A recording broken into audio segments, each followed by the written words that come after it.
Bom, primeiro, se diz que ele pode ter criado janelas de oportunidade, mas essas oportunidades não estão sendo muito bem interpretadas e muito provavelmente não serão bem cumpridas. Eu vou pegar uma entrevista que o Marco Troiro deu para, acho que é Brasil Journal, alguma coisa assim, por uma revista, em que ele fala exatamente dessas questões que você está apresentando aqui, dentre elas as reformas estruturais que são necessárias para que nós não percamos aquilo que pode acontecer. Se abre um mercado de 720 milhões, isso é teórico, porque você tem que levar em consideração a questão dos desequilíbrios estruturais. Há uma outra coisa também que foi uma coisa que eu achei muito interessante do que o Marcos falou na entrevista dele. Ele disse, a Europa fez isso? Não é porque ela queria, apesar desses ganhos potenciais que a Europa pode ter em relação a toda a desestruturação, seja da economia, seja da política na América do Sul, que vai trazer ganhos em longo prazo, talvez até meio em curto prazo para eles, mas é porque não restava mais nada. Os europeus ficaram encurralados com relação aos americanos e eles viram os chineses avançar. Então eles falaram, o que nós vamos fazer? Se nós não ocuparmos esse espaço, quem ocupará o espaço na América do Sul será a China ou os Estados Unidos. E eles vão fazer um confronto direto. Então vamos ocupar esse espaço agora, criando a ilusão.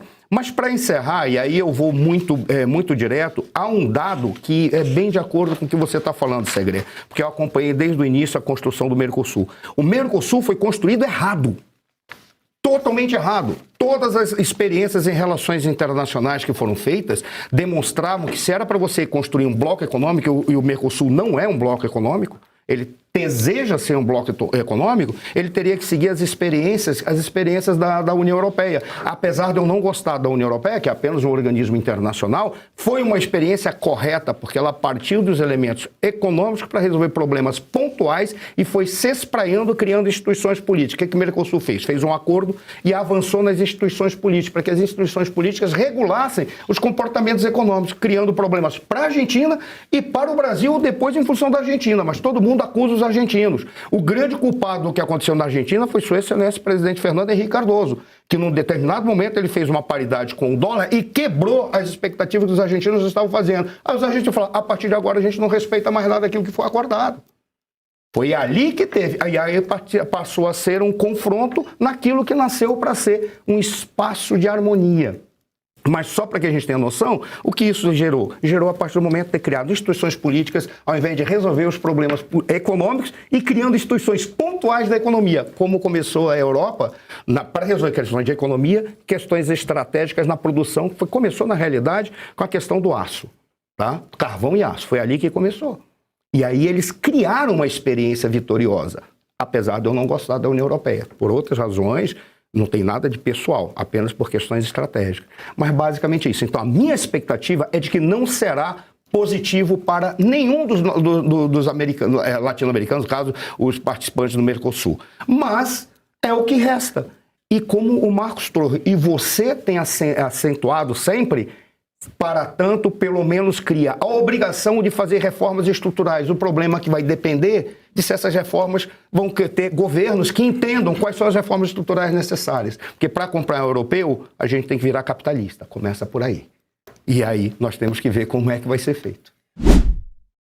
É interessante, eu concordo com o coronel, porque a transferência para Brasília foi para preencher os vazios de ecúmeno. Esse é o termo que dá para geopolítica. O Brasil era vazio lá.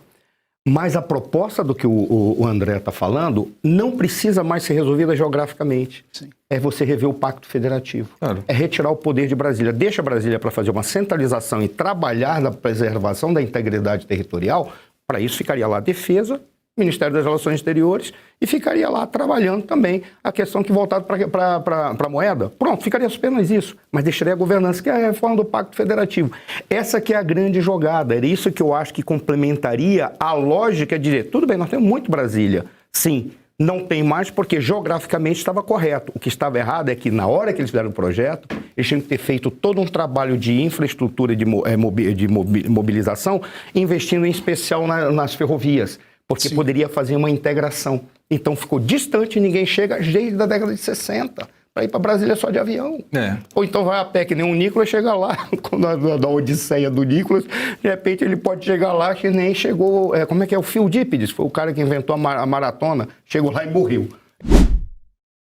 Eu ia tentar trazer se isso não estava articulado dentro de um projeto, uma proposta muito estratégica, muito maior, de expandir a liberação das drogas. Exato. Por quê? Porque dentro da lógica deles, aquilo que significa a comercialização de drogas garante para os partidos de esquerda um nicho eleitoral, não porque o preso vota, mas porque o preso comanda determinados núcleos de comunidades onde que são tomadas, são escravas daqueles que realmente fazem o comércio de droga lá. Então, praticamente lançou essa questão. Para mim, por que eu ia começar aí? Para chegar a uma questão que eu entendo que o André fala do marxismo do Alexandre de Moraes, mas a minha opinião sobre Alexandre de Moraes, eu acho que ela é um pouco mais dura. Tá?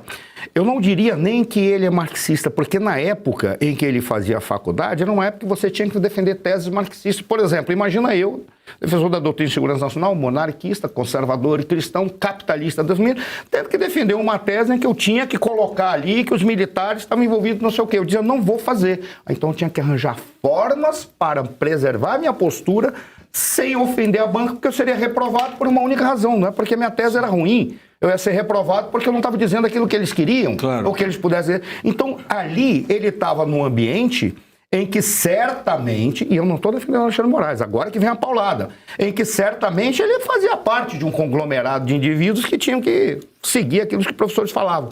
Para mim é muito pior. Porque o que me parece é que o Alexandre de Moraes, ele pode estar realmente imbuído de defender determinados núcleos que a esquerda defende, utilizar aquilo que a esquerda defende, mas ele entendeu que o lugar em que ele ocupa é o lugar do sistema mais podre, que está carcomido, que está totalmente tomado pelo crime organizado, e ali ele usufrui de um poder gigantesco se ele preservar a sua posição. Então, para mim, é pior do que marxismo. Muito. É um indivíduo que está envolvido com a desestruturação, destruição e a preservação daquilo que coloca o Brasil realmente no fundo do poço. Essa é a questão que, para mim, eu acho, tudo bem, eu até entendo e concordo com o Marcílio, quando você pega os elementos, a forma que ele fala, são elementos de esquerda, mas eu acho que ele já não é mais de esquerda, se é que ele foi um dia. Ele é muito pragmático, foi trabalhar com o Alckmin na época que o Alckmin se dizia cristão. Ou seja, então a gente não vai... E aí eu fico naquela, é muito pior. E aí eu concordaria com o Arthur.